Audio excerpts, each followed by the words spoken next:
Hello, so this is my attempt to create an animation of a circle and a sine wave for the first month of the TMiP Animation Generation Collaboration. So I'm going to be working using LaTeX and TikZ because from having written lots of papers and doing lots of work on chalk dust, I've got very well practiced at making figures in TikZ. So let's get started. So I've opened up a blank document and I'm going to do the standard way that you start LaTeX documents, some text in there. Then I've got a second window here where if I do PDF LaTeX frames, we can make a PDF. Then I can open up here so I'll be able to see what I'm doing as I go. The first thing I'll do is I will use package geometry, which is a package that lets you change the size and shape of the paper and change the margins. So let's do left equals 0. So let's have no margins on the paper, and I think it's paper width. Let's pop a no indent before here. What I'm going to do is I'm going to use package TikZ because I'm going to use TikZ to do all the drawing. So let's put our first TikZ picture in. And let's put something in it. Draw 0, 0 circle to 1 centimeter. So that should create a circle where the center is at 0, 0 and the circle is 1 centimeters wide. I'm then going to play with some settings here. If we're going to put a point on this circle moving around, we probably want to actually have some space around this circle. So let's, in fact, let's clip the whole image so that the borders are always going to be the same. So if we go from wide, the easiest way to do here is just add 10 and add 3, and it can work out for us how that would be. Then if we make this 1.4, we get our circle with a little bit of margin, so we can put things around the circle if we want to do it that way. Let's put a smaller circle in the center, and let's change that to fill.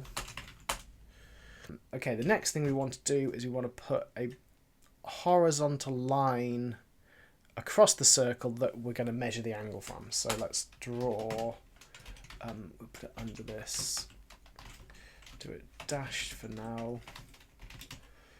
A line from 0, 0 to 1.40. That looks very ugly because I've not yet done line cap equals round, line join equals round, which are my two hacks for making TikZ pictures actually look nice. I want to do an angle to another point. Fill, let's make it red for now.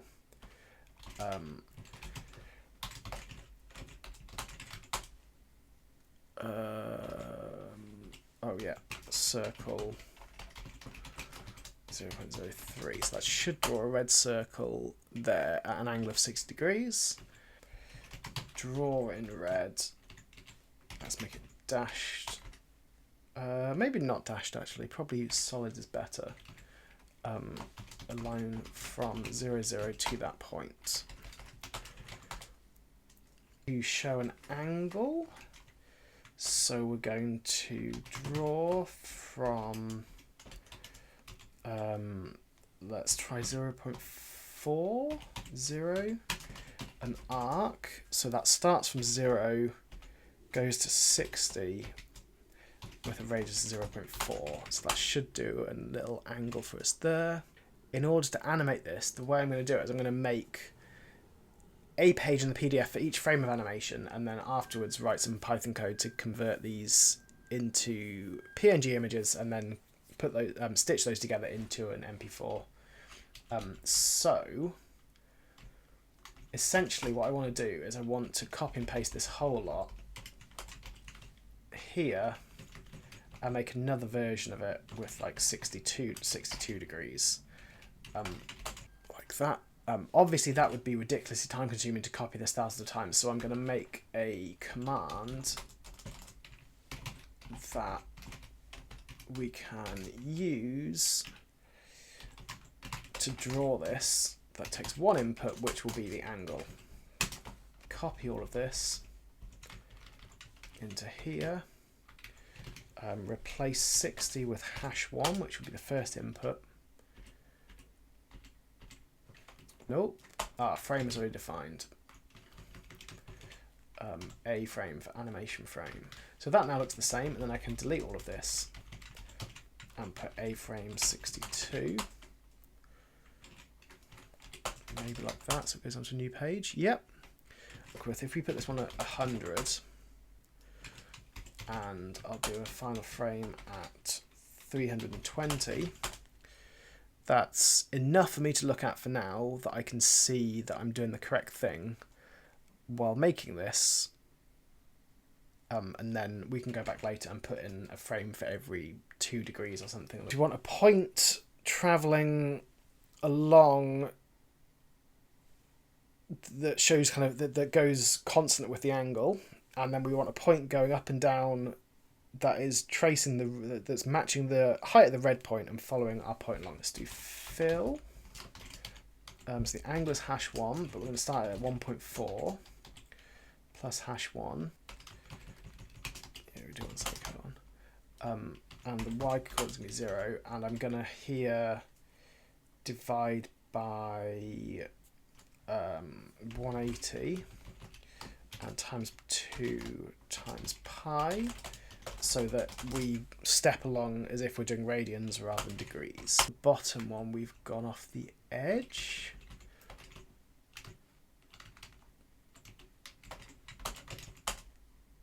So that's the first point. We now want a point that has the same x coordinate as that, but in the same y coordinate as the point going around the circle, which is this point, this value here.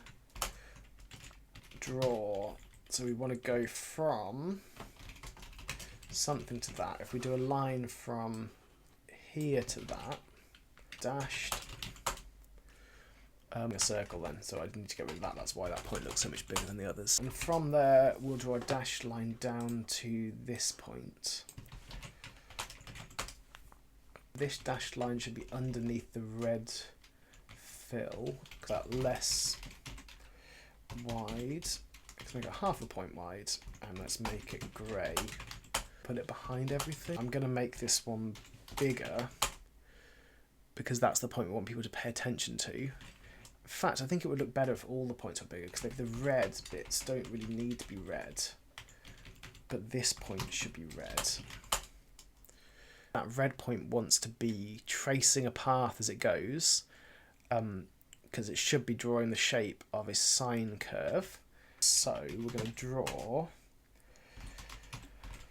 plot variable equals x, domain equals 0 up to 1, so it's from an angle of 0 up to where we are. This is how x moves, so it's that but with 1 replaced by that, and then sine backslash x.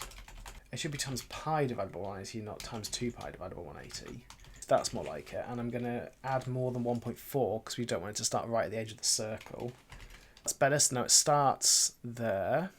My line is not going to my point, and that's because I've not times by 1.4.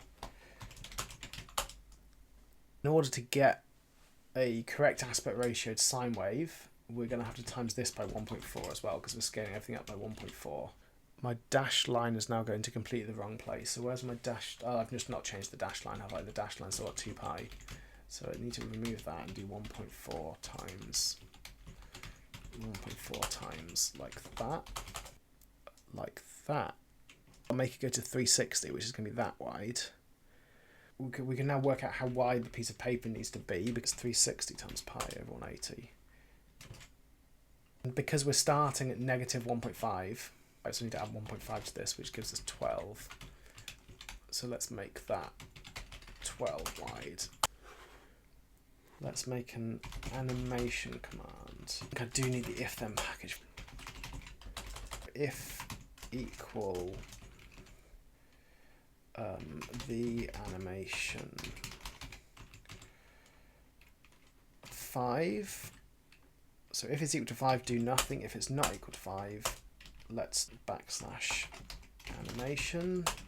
And do we do, is it step counter animation? If I go to 180 and pass in here 2 times animation, right, what does that look like? Let's go for 90 frames to speed up a bit, which means each one is every 4 degrees.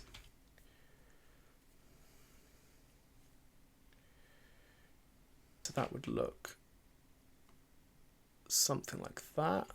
We need to write something that converts each frame of a PDF to a PNG. I found this Python library called PDF to image, which has a convert from path function, which loads the PDF and then can save them as PNG images. So we should put DPI as 400, even higher resolution. For image in enumerate images,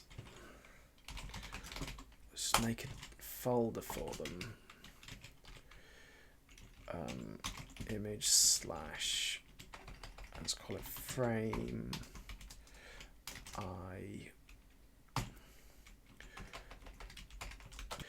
It should now be making this images folder. Loads of files are appearing for each frame. If I open this one and hold the arrow key, that's what we want our animation to look like. Make PNG images into MP4, import